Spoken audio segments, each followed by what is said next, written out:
Hey everyone, welcome back to the Handy House Chronicles. Now you may be asking, why is he on the floor and it's not even Saturday night? Well, I had the heated dry go out on my GE dishwasher just the other day. So I need to take a little bit of break from cleaning up the workshop and try to figure out what's going on with here. Now, there's one of two things that could be happening. One, it could be the heating element, or two, there could be a flood switch that's not operating correctly. Now, everything I've researched online looks to be, most of the time when this happens, it is the flood switch. That is the cheaper of the two fixes, so what I'm going ahead to do with first is switching that out and then go from there. Now, this isn't very hard. It takes probably about 10 minutes. I've got it pretty much all pre-set up to go. So let me walk you through it. We'll flip this door down and get to it. Alrighty, so first things first, we have where you're going to find the flood switch is located right underneath this filter basket here. So all this you have to do to get it out is just turn it and lift up. You will see this flood switch sticking up right here. Next thing you can do is back here, there's two little twisty knobs. They keep this screen on. Those off to the side. Now, next thing you will notice is, like I said, this flood switch is sitting in this little basket at the bottom, much like so. Put it in there, sitting on top of it. There it goes. And it's going to have two screws on it on either side. This little bracket piece is what's holding it in. So you just take these two screws out.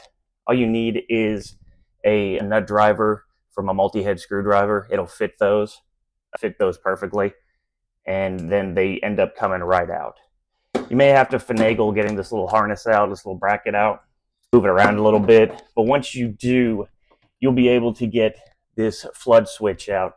Now, it is attached by a little harness right in there. You can't see it, but it's down in there.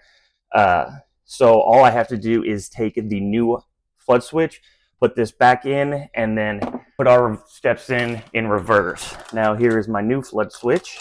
This seems to be a pretty universal part for all GE dishwashers. This one part number here was listed for like 40, 50 different dishwashers. Just make sure that you have the same one that it works with. So then the next thing is we go in here. Go ahead and get this situated. See, just snapped right in. It's already back in there. We're going to sit it back in its little housing. Put the first piece on. It can only go one way. It can only fit in there one way. Oops. This one on first. And there's only one way this can go in too. So it makes your life a little easier. And then this sits on top. Now you can put the screws in before or after, whatever is easiest for you. I'm going to go ahead and put them in before I put this top part back on. Alrighty, we got this harness tightened back in with the nuts. Go ahead and put the cap back on here. It's right in there. We go ahead and put the filter screen back. It just pretty much sits right on top. You can see where it goes. Then there's two little holes back here. These just screw in to hold it in place. And then last thing that goes in here is the filter cartridge from the water. This keeps all the big chunks of debris from getting in your water line. If you haven't taken this out ever, it's always good to take it out. Give it a rinse in hot water because it can get pretty nasty. That's what I did when I pulled mine out because it was pretty gross. So all this does is it just sits right in here and it says lock and unlock. Twist to lock, it's in there. And that's all it is to put this back together. Total time, I think this took around 15 minutes to do. This should take care of the heating element problem. If not, I just have to replace this heating element here, which is again, some couple screws. And this pops in, new one goes right in.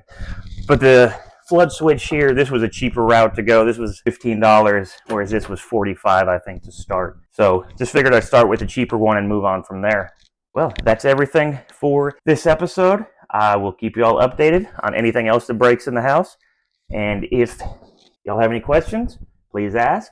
And don't forget to like and subscribe. See you next time. And that broke.